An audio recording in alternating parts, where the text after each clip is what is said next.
A streak of movement caught Blake's eye as an emaciated man slipped into an alley that ran along the side of the restaurant, pressing a violin case to his chest. Blake let go of the door and took off running. He cut into the alley and sprinted through the overgrown weeds and saplings filling the narrow passageway. As he emerged into a parking lot, he could see the man's pace had slowed. Blake called out to him as he closed the distance. "Drop the case," Blake demanded. The skinny man stopped and turned. He was breathing heavily, and his expression bore the hallmarks of a trapped animal, fear and desperation. Blake dialed back his gait to a series of slow, methodical steps. "Just give me the case, and I won't hurt you." The man dropped his arms to his sides. The unlatched case fell to the ground, landing on its end and spilling its contents onto the ground.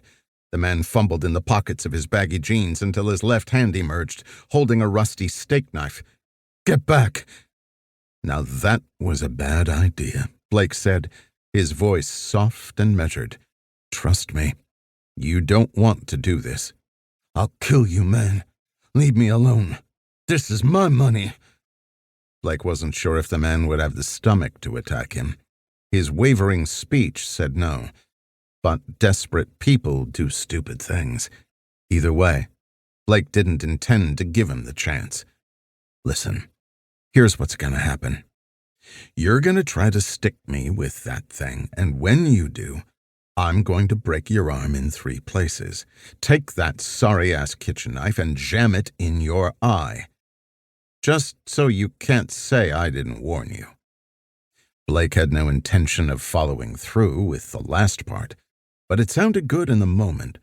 The man's arm, however, would not be of use to him for a long while. "Make your choice," Blake said. The man's eyes squinted. Blake readied himself. With a blur, a black object careened from over Blake's head and crashed into the junkie's face, opening his nose like a faucet. The man staggered backward. Blake rushed in, grabbed the man's arm, shook the knife free, and levered him to the ground. A foot away laid a single high-heel shoe. Blake pressed his knee into the man's lower back and torqued his arm, pinning his bloody face to the asphalt. "Get off me!" Blake ignored the muffled pleas. "Thanks for the help." He turned toward Haley. She walked closer, the click of her remaining heels sounding off in half-time. "Sorry to interrupt. Just wanted to let you know our table's ready." She bent down, scooped up a handful of bills, and dropped them into the case. "It's a shame, though, now that he's seen our faces. We're going to have to kill him." Blake smiled. The statement was cold and extremely convincing. If he hadn't seen the wink, even he might have thought she had gone natural-born killers on him. The junkie, on the other hand, wasn't amused. Okay, I'm sorry. I'll go. I didn't see anything. You can have the money."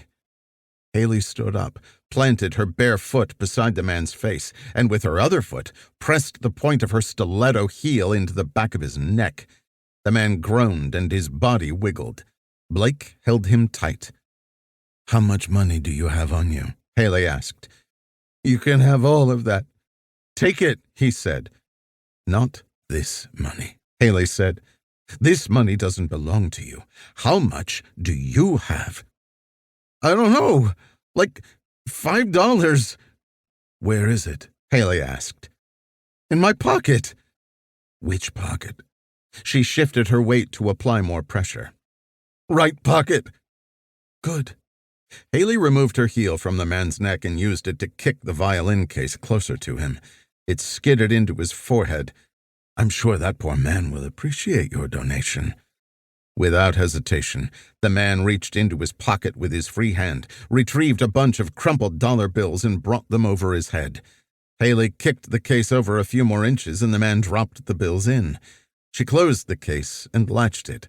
With her bare foot, she tilted her shoe upright and slipped her foot into it. Blake stood up, letting go of the man's arm. He picked up the knife and slid it into his back pocket. "Well, you gonna hang around?" The man hopped to his feet and bolted, never looking back. Blake and Haley watched until they lost sight of him.